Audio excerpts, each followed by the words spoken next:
Karapatan ng mga residente sa Dupax del Norte, Nueva Vizcaya dapat respetuhin ng mga mining company ayon naman kay Senator Loren Legarda. Detalye na balita mula kay Raymond at Paz, Aris 28. Raymond, good morning. Nararapat lamang na respetuhin ang karapatan ng mga lokal na residente sa isang lugar kung saan gustong mag-operate ang mga mining companies.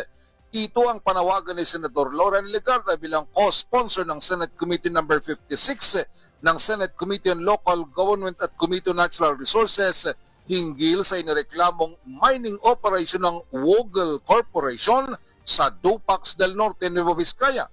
Sa pagdinig ng komite na pinamunuan ni Senator Jingo Estrada na patunayang hindi nagkaroon ng konsultasyon sa mga residente ng 5 barangay na sakop ng mining permit ng Wogel Corporation.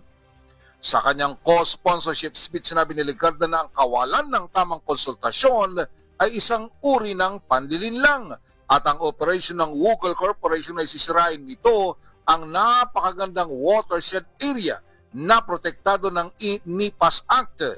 Ang masakit ay ginamit pang mga tawan ng pulisya para buwagin ang barikada ng mga residente at arestuhin ang kanilang mga lider. Ang pag-imbestiga sa nangyaring karahasan sa Dupax del Norte ay kasunod ng inihain na resolution ni Senador Erwin Tulfo. Narito si Senador Loren Legarda. A barangay meeting was misrepresented as public consultation. Hindi ito konsultasyon, ito ay paglilinlang. The site lies near the Kaseknan Protected Landscape legislated under E-NIPAS Act, a watershed vital for food and energy security. Kung masisira ang ating kalikasan, nanganganib din sa pagkasira ang ating supply ng pagkain, enerhiya, at maging ang kinabukasan ng susunod na henerasyon.